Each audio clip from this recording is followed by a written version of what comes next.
జై శ్రీరామ్. అందరికీ నమస్కారం. వెల్కమ్ టు న్యూస్ అఖండ.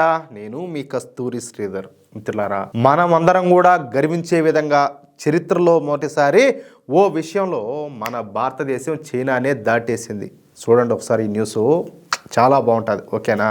మన దేశం ఇప్పటికీ కూడా వ్యవసాయ ఆధారిత దేశంగానే ఉంటా వస్తుంది. మనకు స్వాతంత్రం వచ్చి 80 సంవత్సరాలు కావస్తా ఉన్నప్పటికీ కూడా, పారిశ్రామిక విప్లవం వచ్చి 150 సంవత్సరాలు కావస్తా ఉన్నప్పటికీ కూడా ఇప్పటికీ మన దేశంలో వ్యవసాయ రంగమే ప్రధాన రంగంగా కొనసాగుతుంది. మన దేశంలో దాదాపుగా 40 కోట్ల మంది ప్రజలు వ్యవసాయం మీద ఆధారపడి ప్రత్యక్షంగానో లేకపోతే పరోక్షంగానో అయితే జీవిస్తున్నారు. అంతేకాకుండా మన దేశ ఆదాయంలో ఈ వ్యవసాయ రంగం వాటా దాదాపుగా 25%గా ఉండాలి. ఇంతకు ముందు మన దేశంలో వ్యవసాయ రంగమే 54%గా ఉండేదన్నమాట. అయితే నరేంద్ర మోడీ ప్రభుత్వం వచ్చిన తర్వాత మన దేశంలో ఇతర రంగాలు కూడా అభివృద్ధి చెందడంతో వ్యవసాయ రంగం అనేది 25%కి తగ్గింది. మన దేశ ఆదాయంలో వ్యవసాయ రంగం వాటా 54% నుంచి 25%కి అయితే దిగొచ్చిందని చెప్పినా కదా. అంటే మన దేశంలో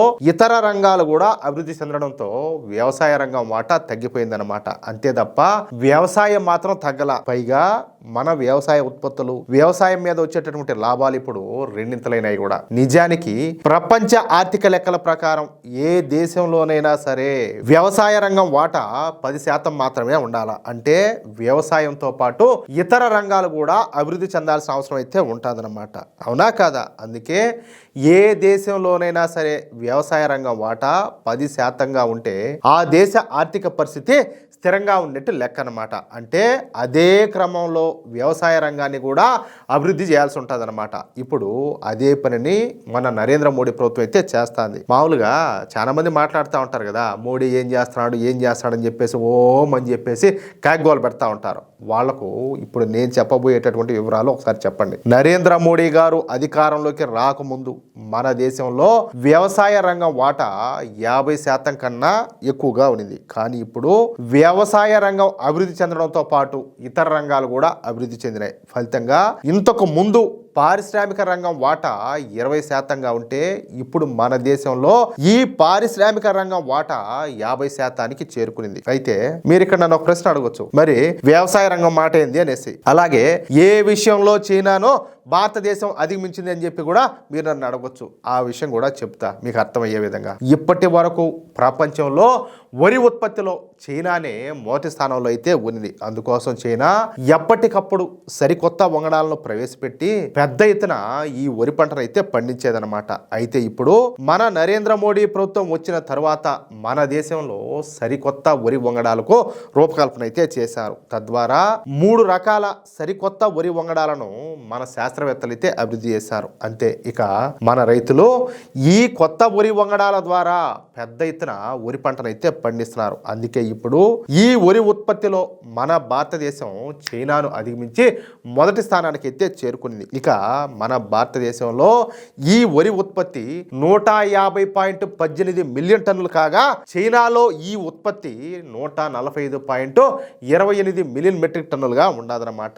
ఈ విషయాన్ని మన కేంద్ర వ్యవసాయ శాఖ మంత్రి అయినటువంటి శివరాజ్ సింగ్ చౌహాన్ గారు 25 పంటలకు చెందినటువంటి 184 కొత్త రకాలను అయితే విడుదల చేస్తా వెల్లడించారన్నమాట. అంతేకాకుండా అధిక దిగుబడినిచ్చేటటువంటి విత్తన రకాలు పంట ఉత్పత్తిని అలాగే రైతుల యొక్క ఆదాయాన్ని పెంచుతాయని, ఈ కొత్త రకాలు రైతులకు త్వరగా చేరేలా చూడాలని చెప్పేసి మంత్రిత్వ శాఖ అధికారులను అయితే ఆయన ఆదేశించారనమాట. అంతేకాకుండా అధిక దిగుబడినిచ్చేటటువంటి విత్తనాల అభివృద్ధిలో దేశం గొప్ప విజయాన్ని సాధించిందని 1969వ గెజిట్ నోటిఫికేషన్ ప్రక్రియ ప్రారంభమైనప్పటి నుంచి వరి, గోధుమ, జొన్న, మొక్కజొన్న, పప్పు ధాన్యాలు, నూనె గింజలు, ఫైబర్ పంటలు వంటి మొత్తం 7,205 పంట రకాలు నోటిఫై చేసినట్లు ఆయన అయితే పేర్కొన్నారు. 1969 అలాగే 2014 మధ్యన నోటిఫై చేసినటువంటి 3969 రకాలతో పోలిస్తే నరేంద్ర మోడీ గారి ప్రభుత్వం నేతృత్వంలోని 3236 అధిక దిగుబడిచ్చేటటువంటి రకాలను ఆమోదించిందని, అలాగే మన భారతదేశం ఆహార కొరత ఉన్న దేశం నుంచి ప్రపంచ ఆహార ప్రదాతగా మారిందని, ఇప్పుడు విదేశీ మార్కెట్లకు సైతం బియ్యాన్ని సరఫరా చేస్తుందని చెప్పేసి శివరాజ్ సింగ్ చౌహాన్ గారు తెలియజేశారు. దేశంలో ఆహార ధాన్యాల నిల్వలు సమృద్ధిగా ఉన్నాయని, తద్వారా భారతదేశ ఆహార భద్రతకు భరోసా లభిస్తుందని చెప్పేసి ఆయన అయితే స్పష్టం చేశారు. అంతేకాకుండా భారతదేశాన్ని స్వయం సమృద్ధిగా మార్చడానికి పప్పు ధాన్యాలు అలాగే నూనె గింజల ఉత్పత్తిని పెంచడం పైన కూడా దృష్టి పెట్టాలని చెప్పేసి ఆయన వ్యవసాయ శాస్త్రవేత్తలు అయితే కోరినారు.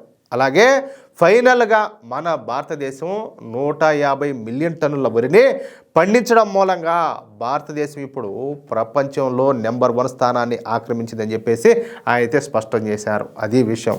ఇక్కడ అంటే చాలామందికి ఈ న్యూస్ చాలా సింపుల్గా ఏముండాలిలేబ్బా దాంట్లో ఏమన్నా దాన్ని అనిపించచ్చు. ప్రపంచంలో మనం నంబర్ 1 స్థానానికి పోతున్నామంటే అది ఏ రంగమైనా ఏ విషయంలో కూడా అది గొప్పే, తప్పుడు పనుల్లో కాదు, మంచి పనుల్లో. అర్థమవుతుందా? అది విషయం. మిత్రులారా, ఈ న్యూస్ కనుక మీకు నచ్చినట్లయితే ఖచ్చితంగా ఈ న్యూస్ నలుగురికి షేర్ చేయండి. రైతులకు ప్రతి ఒక్కరు కూడా ఈ న్యూస్ చేరాల. అలాగే ఈ న్యూస్కు సంబంధించి మీ యొక్క అమూల్యమైనటువంటి అభిప్రాయాలను తప్పనిసరిగా కామెంట్ రూపంలో తెలియజేయండి. ఇంకో విషయం ఏంటంటే, ఇంతవరకు మీరు కనుక మన ఛానల్ను సబ్స్క్రైబ్ చేసుకున్నట్లయితే ప్రతి ఒక్కరూ కూడా మన ఛానల్ను సబ్స్క్రైబ్ చేసుకోండి, సపోర్ట్ చేయండి ప్లీజ్. జై శ్రీరామ్, జై హింద్.